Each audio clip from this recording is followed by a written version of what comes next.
रह जाला सब ही ताक के।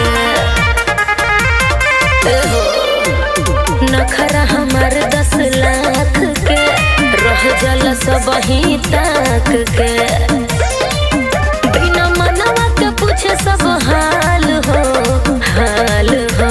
ई बात बता, झूलनिया पे तू मार करैबू, ठुमका पे बवाल हो। अच्छा, झूलनिया पे तू मार करैबू, ठुमका पे बवाल हो। अरे ना हो।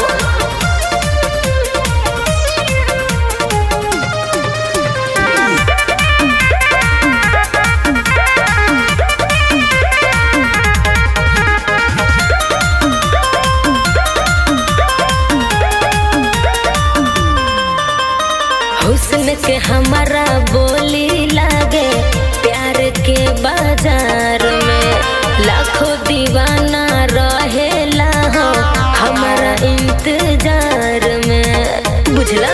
हाँ हाँ बुझतानी।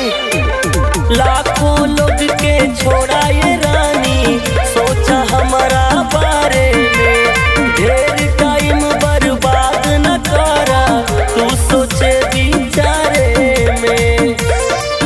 बाबे हमारा ला सब ही बेहाल हो, बेहाल हो। तो सुना, झूलनिया पे तू मार करैबू, ठुमका पे बवाल हो।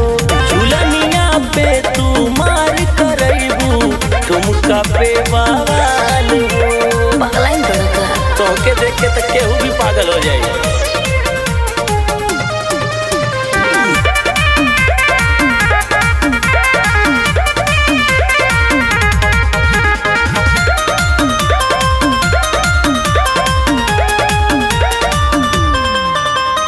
बस्ती जिला के हर एक लइका हमारा पीछे पागल बा, पावेला हमारा के ए बाबू सब कोशिश में लागल बा।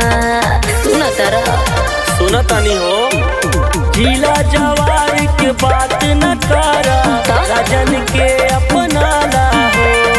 जिंदगी तो हर तर जाई गोरी, अपन हम के बना ला हो। दूर हट तोहर गली नहीं दाल हो, दाल हो। सुना हो, झूलनिया पे तू मार करैबू, ठुमका पे बवाल हो। अच्छा, झूलनिया पे तू मार